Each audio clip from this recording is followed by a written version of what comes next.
Élèves de première ayant choisi la spécialité physique-chimie, bonjour.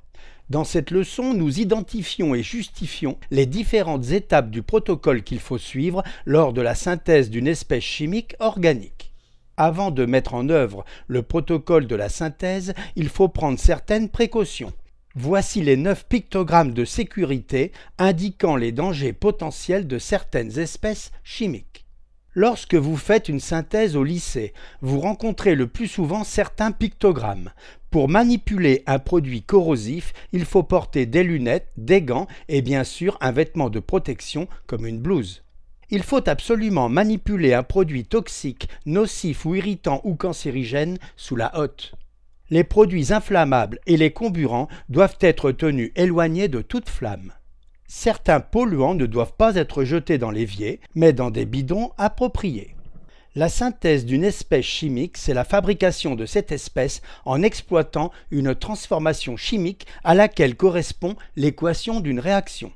À l'issue de cette première étape, l'espèce n'est pas obtenue seule mais mélangée avec d'autres entités comme par exemple les réactifs qui étaient en excès, les éventuels solvants et catalyseurs, les autres produits de la réaction.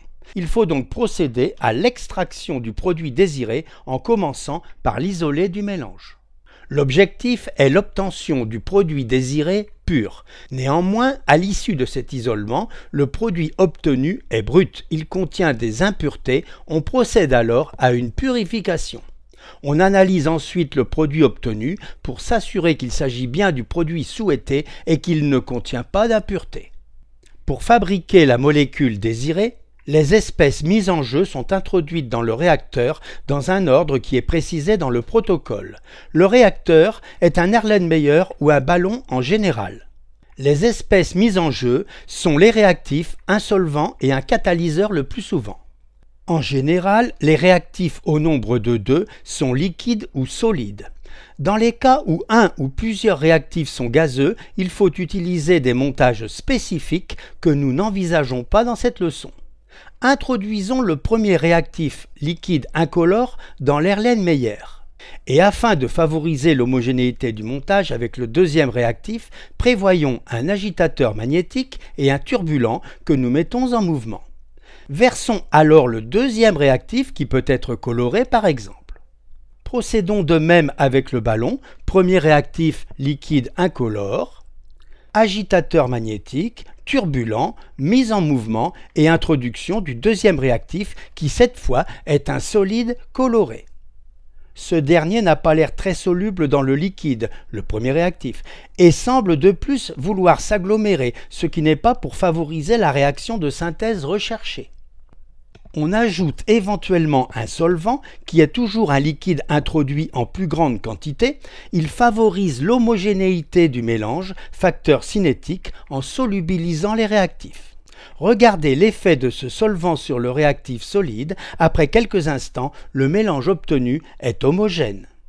Notons que parfois le solvant peut être lui-même réactif et que l'on utilise un nombre restreint de solvants qui sont le plus souvent eau, éthanol, cyclohexane ou acide éthanoïque. Enfin, on utilise très souvent un catalyseur, solide ou liquide introduit en petite quantité, catalyseur solide dans l'Erlenmeyer, catalyseur liquide dans le ballon. Le protocole précise également les conditions, les paramètres expérimentaux pour lesquels la synthèse est optimale. Nous avons déjà évoqué le solvant en tant qu'espèce mise en jeu. Il est en excès, il solubilise les réactifs et favorise leur rencontre. L'augmentation de température diminue le temps de demi-réaction. L'utilisation d'un système d'agitation permet d'obtenir une température uniforme dans l'ensemble du réacteur. La température, qui ne doit pas être trop élevée pour ne pas dégrader les molécules organiques fragiles, favorise la dissolution des espèces solides. Si l'on doit mettre en marche le chauffage de l'Erlenmeyer, les espèces étant plus ou moins volatiles, il est préférable de prévoir un système de refroidissement à air. En général, l'utilisation d'un ballon est associée à un chauffage à plus haute température et à un reflux des espèces volatiles, dit montage à reflux, nécessitant une circulation d'eau froide et une sécurisation de l'installation. La pression n'intervient vraiment que lorsque des réactifs gazeux sont en jeu. La durée de la réaction qui dépend de la température est le résultat d'un compromis entre obtenir le maximum de produit et l'obtenir dans un temps raisonnable. Lorsque le solvant est l'eau, on peut envisager la réaction en milieu basique avec prépondérance d'ion hydroxyde ou en milieu acide avec prépondérance d'ion oxonium.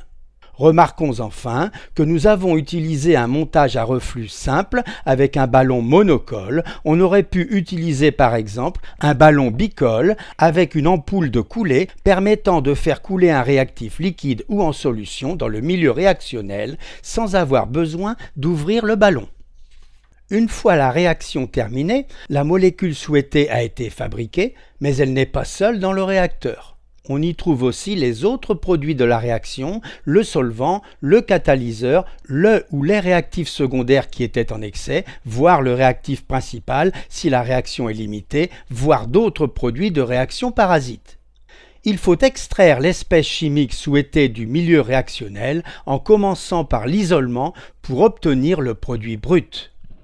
Pour isoler la molécule synthétisée, on exploite en général une non-miscibilité, des températures de changement d'état différentes, des états physiques différents, des solubilités différentes en fonction du solvant, du pH ou encore en fonction de la température.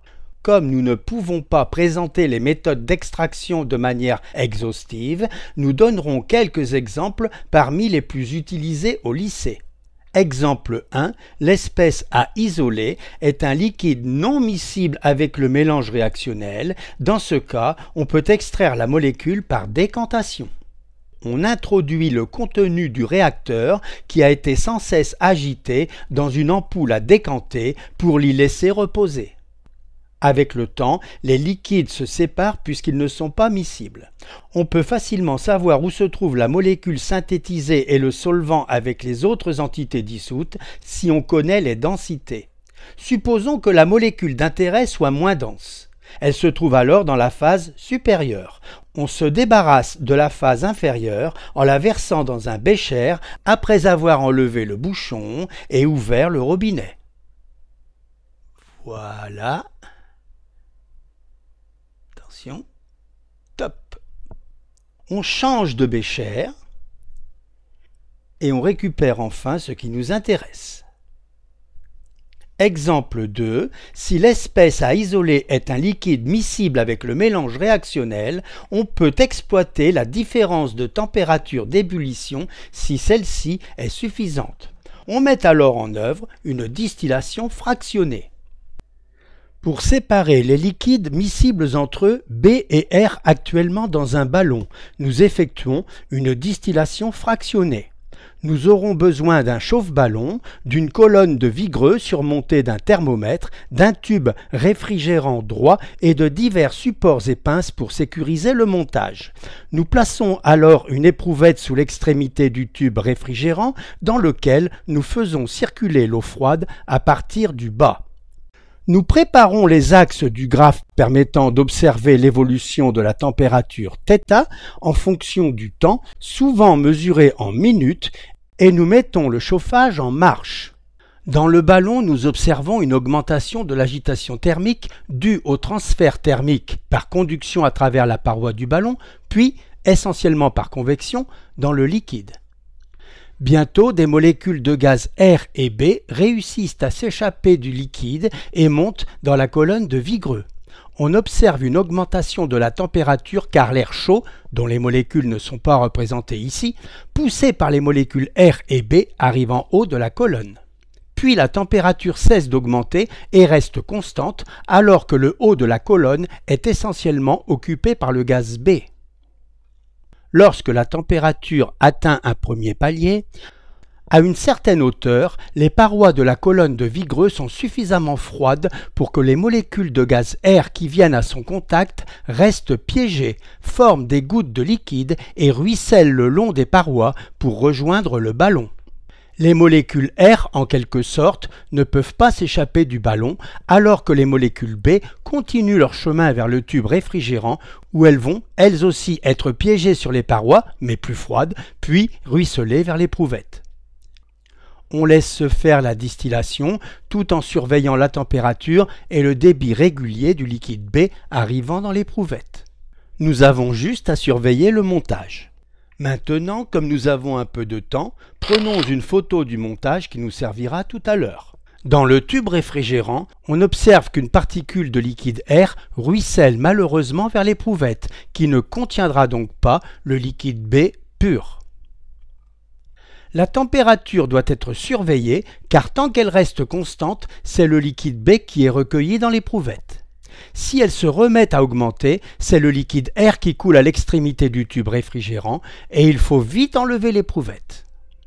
Eh bien justement, regardez, la température augmente. Il est temps d'enlever l'éprouvette et de la remplacer par un bécher par exemple, car désormais c'est le liquide air qui coule à l'extrémité du tube réfrigérant.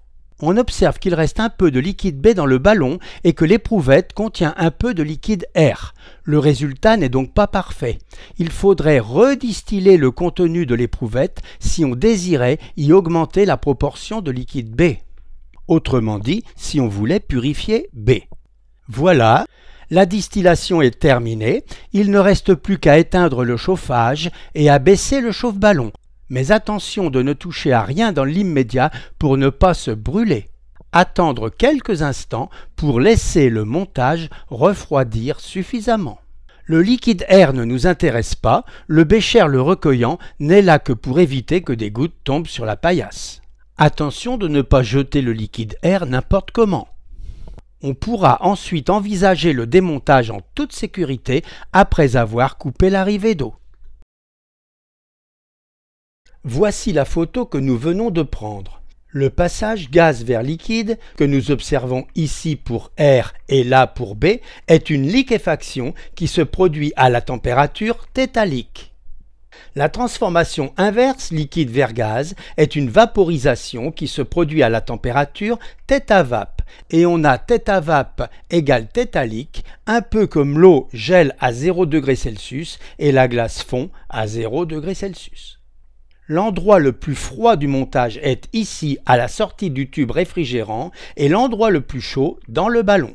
La température augmente donc comme ceci et on observe alors que la température de vaporisation de B est inférieure à celle de R. On dit que B est plus volatile que R.